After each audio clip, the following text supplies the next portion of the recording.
Alright then. Hello, and I'm still slightly overexposed. Try this.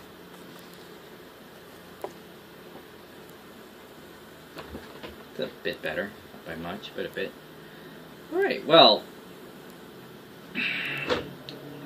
Got me a swanky new chair now. Put it up on Facebook. So, yeah, where was I? Oh, right, comic book reviews. Right. Oh. Where was I? Oh, yes, that's right.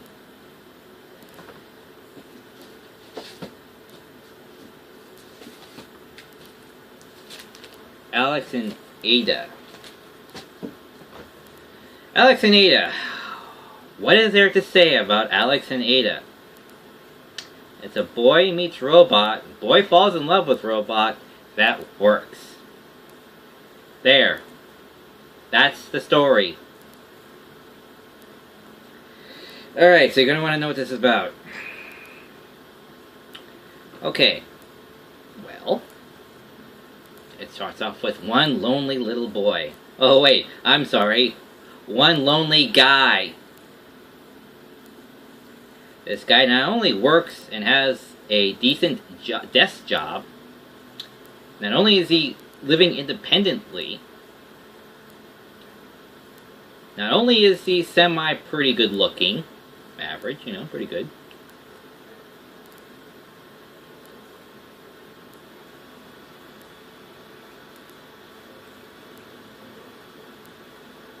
He's down on his luck in romance. Okay. So basically, he had a fallen out of a relationship.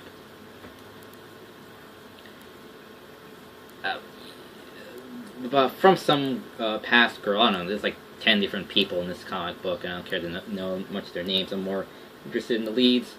So, yeah. He's in the dumps. He's working his daytime job. His grandmother, who's still alive, is his sole family member, comes up to him and says, not comes up to him, but like, sorry, blah, blah, blah. Sorry, back up a bit. His grandmother, who's still alive, sends him a fembot. No, I'm not kidding you. Literal fembot. Because this world has androids in it. Who would have thought? But these aren't just any old androids, no. They can eat. Yeah. Apparently they're biomechanoids, too. So they need calories to power themselves. And there are also robots running around, too. So this feature is pretty technologically advanced. They have neural implants that let you control the lights, the door, your email, your Netflix. Yeah, they have Netflix in there. They call it something else, but they have Netflix. So it's a universal computer in your remote in your head. So it's very technologically advanced. The guy even has a robot flying, things that clean your floors, those little, vacuum things. One of those looks like, I don't know what he described it, like a DRD from Farscape. He has one of those hovering around, being his robot butler, bringing him cups of coffee and tea, or sometimes it's, something that's not very heavy. So he has that, and on his beck and call, but he doesn't abuse it. He's not a jerk or anything. He's just a very mopey person. I would sympathize with him, but I feel mostly pity for him. He's that much of a sad sack. He is. Because he doesn't know what he wants. He wants something, but it doesn't really exist. He's in a funk, but he's not going out onto the market looking for a new love interest. He's just dealing with life one day at a time, which nothing happens. Oh, by the way, something happened like a couple of years back for him.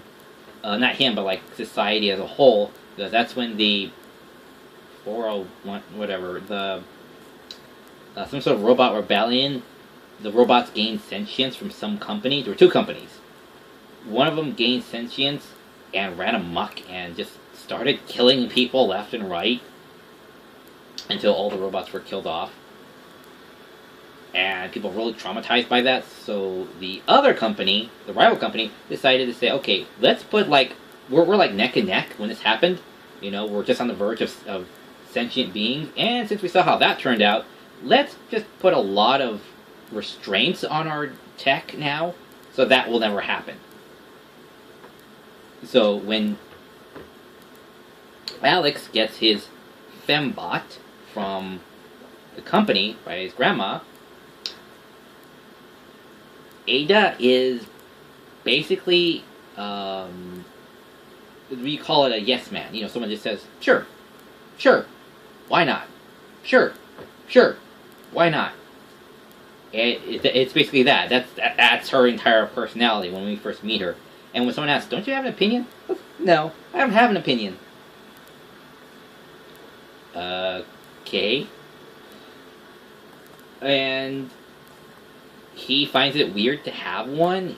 He doesn't like having to not be responsible for it, but giving direction to another life form, basically, or another, not really sentience, but to another being, basically.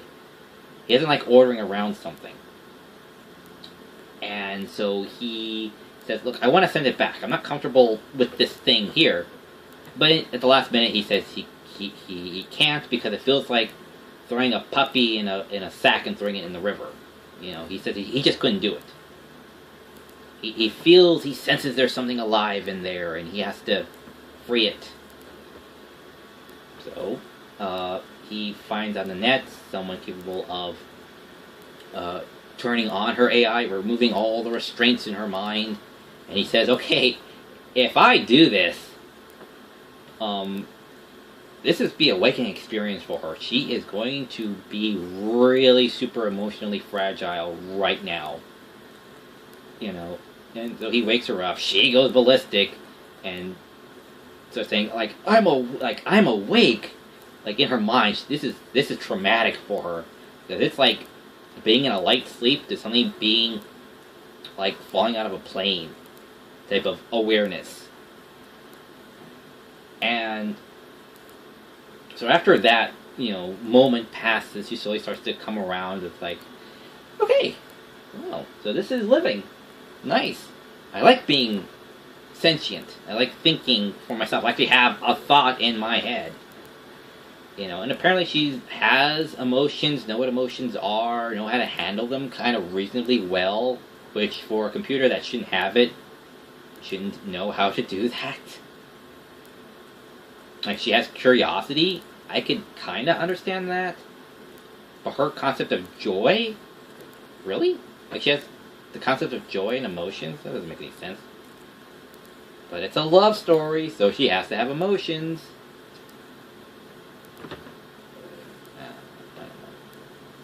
It's the emotions part that bugs me. It's a bit far-fetched for a techno-organic life form that doesn't really have an organic brain. It has a protein brain. It just lives off of protein. It doesn't use that. It doesn't have an emotional center. It shouldn't. It just shouldn't. It's like my laptop having an emotional center. It shouldn't. So, it chronicles their lives together for a brief while, how they're slowly starting to fall in love with each other, and trying to keep her being a sentient robot a secret, because if anyone found out, they're gonna go ballistic on her. And people have been finding a few sentient robots around, and when that happened, they were freaking killed on the spot by anybody. Yeah. So yeah, keeping that on the down low, that's priority 1 right there. So we see her being kind personality, we see her just living. That's it. She just wants to experience life like any other sentient being. We see her meeting her friends, we see her meeting her grandma, we see her going back in the forums and finding out what is it she wants. And what she wants is to have a relationship with Alex. Alex believes that that cannot be because that will lead to very, very bad things. Alex is right. 2 issues later, they get together. Cue problems. Robots, people for and against, or basically, not exactly uprising, but like speaking out. And everyone's just trying to just survive. The robots are just saying, they're just trying to get from point A to point B without being smashed to bits or ripped apart by some mob. And Ada goes and, helps out a fellow robot that was being, detained by some FBI agents. So a blurry picture of her is on the news. And then she goes back to Alex, and that's when they hook up and stuff. And they think life's going to be kind of happy from now on. Right? And then people say, hey, that's Ada! And I should do something about... And it's one of the jaded friends from some party a few issues back, and it's like... it's like, wait, I know he has malicious intents, but like, why again? He wasn't in there. But this is how he feels. That she's deceiving society, that she shouldn't feel that way, kind of smacks her around a bit. She kind of loses it, starts smacking him. Alex finally shows up. And all this stuff just starts happening, politicalness, and in the middle of it, his grandma dies, so he's, out of it for that. They finally go back to the forum one last time to take stock of everyone saying, okay, what's happening now, what we should do as a group or individually. They get there, one of their friends shows up, who is the Trojan horse, says, you best get out of here in 10, she actually literally says 10, 9, everyone's all like, well, what should we do? They send around for the whole countdown. She's literally counting this down, that's saying, you should really get out of here. And they're saying, well, what should we do? Get out! Leave the forum! Log out now! And all of a sudden this bright light appears and everyone is forced out. And all their information is now leaked. So they know who they are and where they're at. Alex and Ada saying that they can't contact anyone. They leave. SWAT comes in. And by the way, when trying to build suspense, we say, what should we do? They will come for us.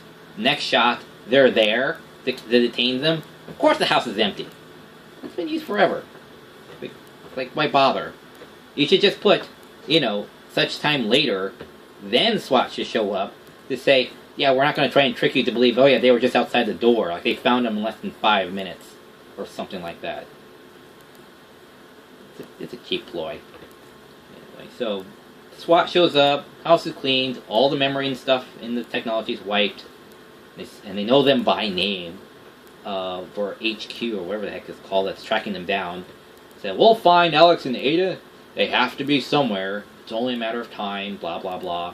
End issue. That's where we're at right now. And then on the back, shows them... On the back you see the cover art for the next issue, which is... There we go. Which is them on the run. Not like the last panel was, descriptive enough of they're on the run. So, yeah. So,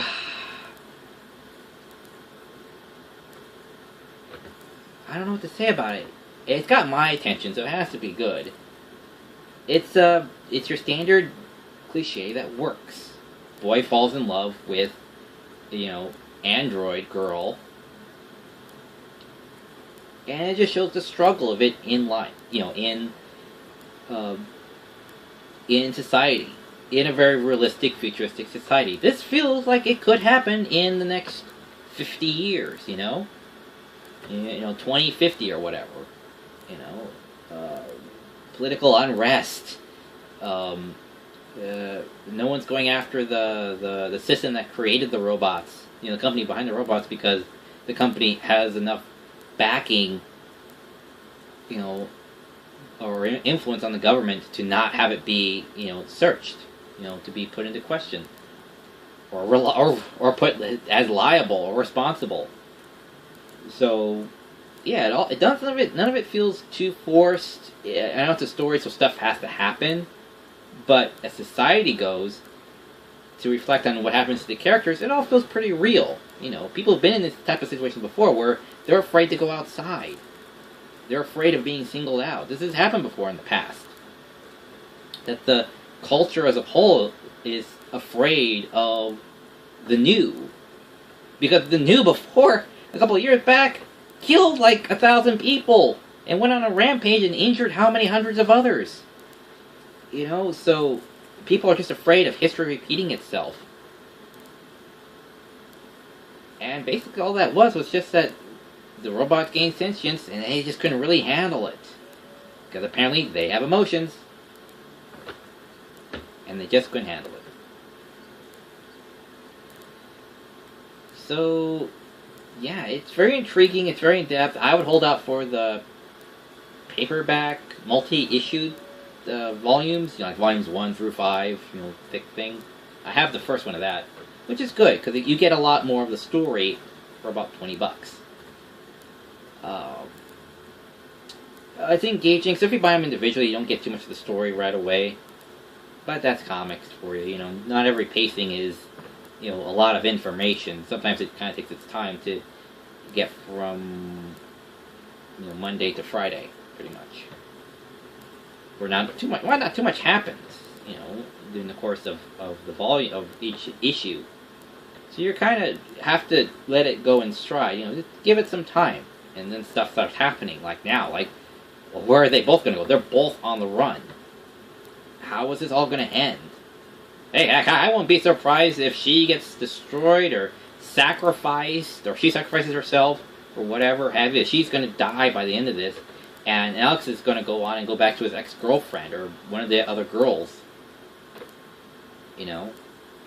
That's not going to surprise me if that what happens by the end of this. Because it feels like anybody can really die at any time, you know, with all this going on, you know. There's no favoritism in the series. We're like, well, nothing really bad happened to that character, or, you know, like Rugrats, where all the stuff they do, they never get hurt, except that one time where Tommy pricks his finger on a bush or something, and he sees blood for the first time, you know, the first time they've ever bled. You know, where it's like, they go on the pterodactyl thing, or it's like they pull off so much stuff in Rugrats. Like, those kids should be dead like 100 times over by now, but because they're the lead characters, they never get hurt. So yeah, this series I recommend. I don't think it's for everyone, because it's a unique story that works. It's believable. It's heartfelt. You kind of care about these people. As much of a sad sack as Alex is, he works better in junction with everything as a whole.